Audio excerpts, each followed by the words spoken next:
ಎಲ್ಲರಿಗೂ ನಮಸ್ಕಾರ. ನವರಾತ್ರಿಯ ಮೊದಲನೇ ದಿನದ ಹಾಗೂ ಗುರುವಾರದ ಶುಭಾಶಯಗಳು. ಇವತ್ತು ಶೈಲಪುತ್ರಿ ದೇವಿಯ ಮೊದಲನೇ ದಿನ ಆಗಿದೆ.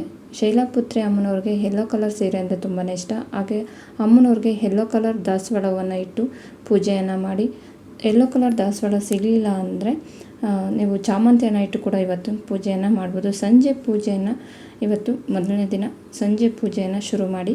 ಹಾಗೆ ಇವತ್ತು ಶೈಲಪುತ್ರಿ ಅಮ್ಮನವ್ರಿಗೆ ಶ್ಲೋಕ ಇದೆ. ಆ ಶ್ಲೋಕವನ್ನು 108 ಸರಿ ಹೇಳ್ಕೊಳ್ಳೋದ್ರಿಂದ ನಮ್ಮ ಇಷ್ಟಾರ್ಥಗಳು ಸಿದ್ಧಿಯಾಗುತ್ತೆ.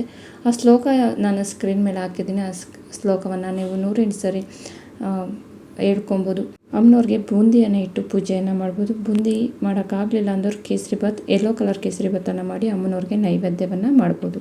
ಯಾವ ದಿನ ಯಾವ ದೇವರಿಗೆ ಪೂಜೆಯನ್ನು ಮಾಡಬೇಕು, ಯಾವ ಸೀರೆಯನ್ನು ಉಟ್ಕೊಬೇಕು, ಯಾವ ಥರ ನೈವೇದ್ಯ ಮಾಡಬೇಕು, ಆ ದೇವರಿಗೆ ಯಾವ ಥರ ಹೂವು ಇಡಬೇಕು ಅಂತ ನಾನು ವಿಡಿಯೋ ಮಾಡಿದ್ದೀನಿ. ನನ್ನ ಚಾನಲಲ್ಲಿರುತ್ತೆ, ಒಂದು ಸರಿ ಚೆಕ್ ಮಾಡಿ.